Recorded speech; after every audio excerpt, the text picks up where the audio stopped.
Jemaat yang terkasih dalam Tuhan, pada pagi ini kita ingin merenungkan firman Tuhan, dan terlebih dulu kita berdoa. Bapa yang mulia dan agung, segala pujian, segala syukur, segala hormat, segala kemuliaan hanya bagi Allah Bapa di tempat Maha Tinggi. Kau baik dan sungguh sangat baik. Kasih-Mu tidak pernah berkesudahan pada kami. Bagi kami Bapa, ampuni segala dosa kami, layakkan kami untuk bersyukur padamu pagi ini. Dan kami yakin firman-Mu yang ingin kami dengarkan memberi kekuatan baru bagi hidup kami. Dan kami percaya hanya Tuhanlah pemberi segala sukacita dan jalan yang baik bagi setiap orang percaya. Dalam nama Tuhan Yesus kami berdoa, haleluya, amin. Jemaat yang terkasih dalam Tuhan, kita akan memberikan dan menyampaikan satu ayat firman Tuhan pagi ini buat kita renungkan, dan yang buat kita ikuti dan kita jalankan jalan yang terbaik bagi setiap hidup kita di pagi ini. Jemaat yang terkasih, firman Tuhan yang saya ambil dari Amsal pasal 19 ayat 6 berbunyi, banyak orang yang mengambil hati orang dermawan, setiap orang bersahabat dengan si pemberi. Saya berikan judul menentukan masa depan. Untuk menentukan suatu masa depan, pastinya setiap orang menyiapkan banyak hal. Tapi ada dua hal saja yang ingin saya sampaikan buat jemaat yang terkasih. Yaitu yang pertama perlu kita siapkan adalah ilmu pengetahuan untuk mencapainya. Ilmu pengetahuan harus kita siapkan untuk mencapai masa depan yang ingin kita harapkan. Yang kedua, kita harus mempersiapkan rencana langkah-langkah yang diambil ataupun tindakan-tindakan yang kita ambil. Jemaat yang terkasih, kebanyakan orang untuk mencapai masa depan yang lebih baik bagi hidupnya, ia pasti bekerja keras, ia pasti banyak melakukan tindakan-tindakan untuk supaya tercapainya masa depannya yang baik. Dan sekalipun setiap orang itu mempunyai ilmu pengetahuan yang tinggi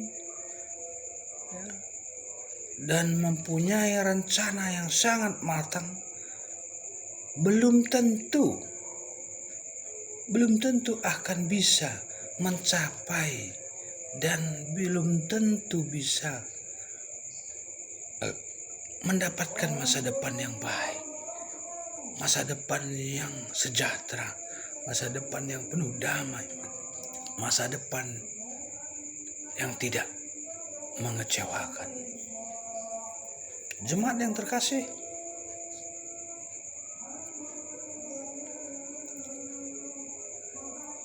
masa depan yang baik dan benar, masa depan yang berbahagia, masa depan yang penuh pengharapan adalah masa depan yang diimpikan oleh setiap orang, yang diimpikan oleh setiap insan, yang diimpikan oleh setiap manusia yang di bumi ini. Sehingga apapun dilakukan untuk mencapai ini, kebutuhan jasmani, keinginan-keinginan kita untuk tercapai di dalam dunia ini banyak dan sering kali kita lakukan, bekerja keras untuk mencapainya. Namun firman Tuhan tadi berkata, banyak orang yang mengambil hati orang dermawan. Kenapa? orang-orang mengambil hati orang dermawan. Karena orang dermawan akan memberikan sesuatu yang diharapkan oleh teman-temannya. Karena orang dermawan ada harapan bagi si teman akan mendapat sesuatu yang sangat baik ataupun sesuatu yang baik. Karena orang dermawan memberikan banyak harapan bagi orang-orang yang bersahabat dengan dia. Dan dikatakan juga bahwasanya setiap orang bersahabat dengan si pemberi.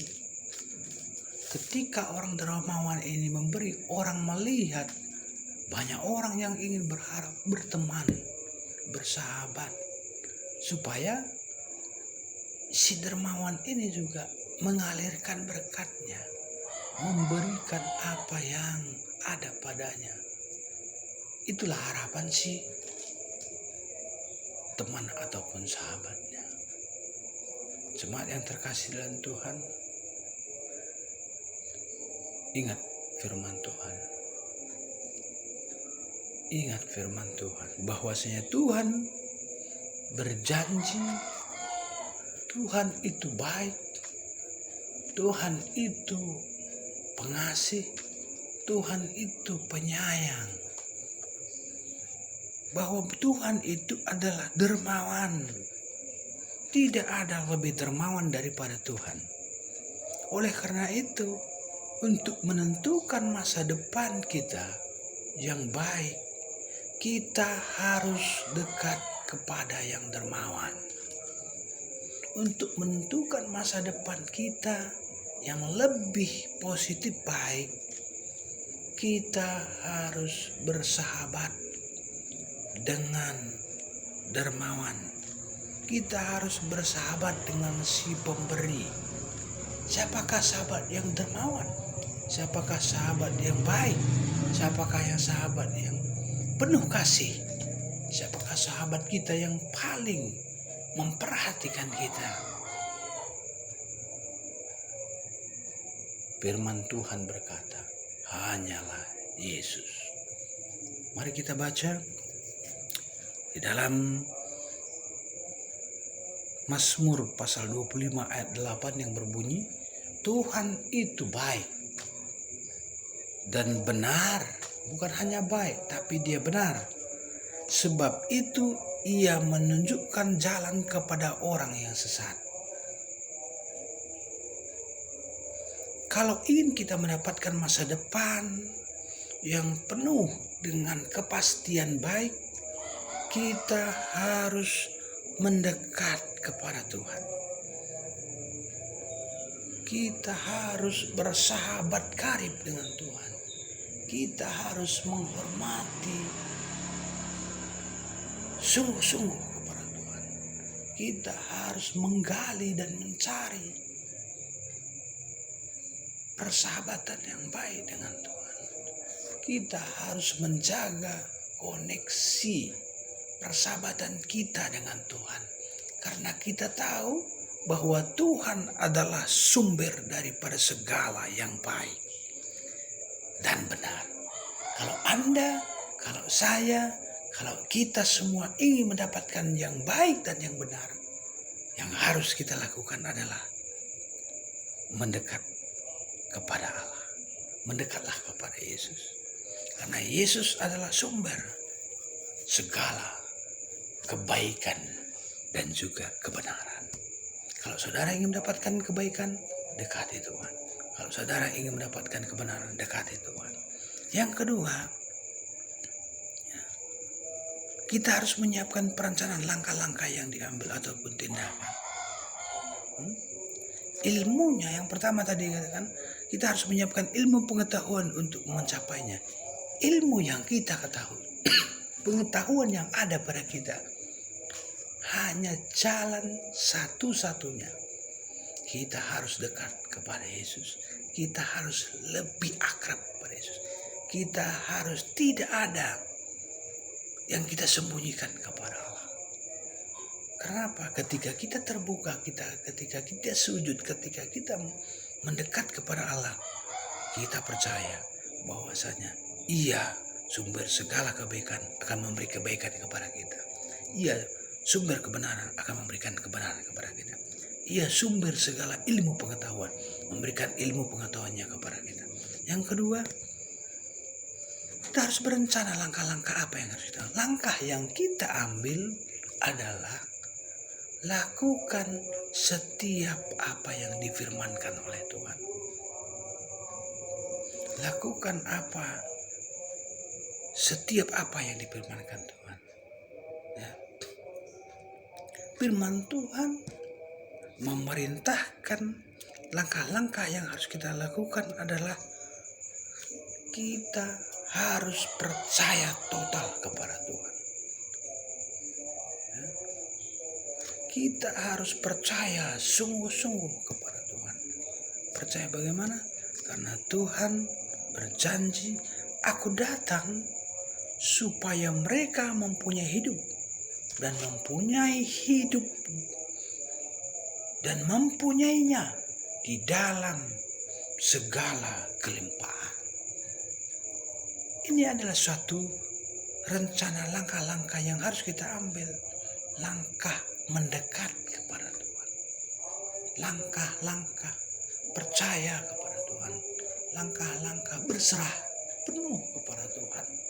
Ketika kita berserah penuh, ketika kita menyerahkan segala totalitas hidup kita kepada Tuhan, Tuhan sumber segala kebaikan, sumber segala kehidupan, sumber segala sukacita, damai, sejahtera. Ia akan datang memberikan hidup yang lebih baik.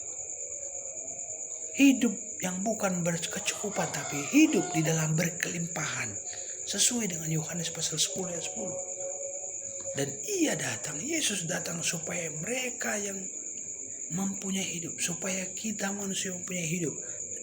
Bukan cuma hanya hidup, tapi mempunyai dalam segala hidup berlimpah-limpah anugerah dari Tuhan. Jemaat yang terkasih dalam Tuhan, langkah-langkah yang kita ambil juga tindakan-tindakannya kita percaya, kita baca firman-Nya, kita lebih dekat, kita menyerahkan total setiap hidup kita. Total berarti apa yang Tuhan perintahkan harus kita lakukan. Di dalam memberi ucapan syukur, persembahan dan lain-lain, perpuluhan dan lain, kita harus total. Bukan hanya apa kita mengharapkan berkat dari Tuhan, tapi ada kebalikan dari semua itu. Kita juga harus ada pengorbanan untuk memuliakan Tuhan. Korban apa? Korban mengembalikan berkat yang Tuhan berikan kepada kita. Karena Tuhan juga berfirman dan juga berjanji, aku datang untuk orang berdosa supaya mereka bertobat. Dan ketika kita bertobat, kita dekat kepada Tuhan. Ia sumber segala penghiburan, segala pengampunan, memberikan masa depan yang tidak pernah diberikan oleh siapapun. Hanya diberikan Allah, itu damai, sejahtera, sukacita, dan pengharapan. Itulah yang ingin kita renungkan pagi ini. Segala hidup kita, segala keinginan kita, segala rencana kita, segala masa depan kita, kalau saudara yang terkasih dalam Kristus ingin mempunyai masa depan yang baik, mempunyai masa depan yang lebih indah, percayalah di dalam kasih Tuhan, ikutlah Tuhan, maka engkau akan baik. Amin.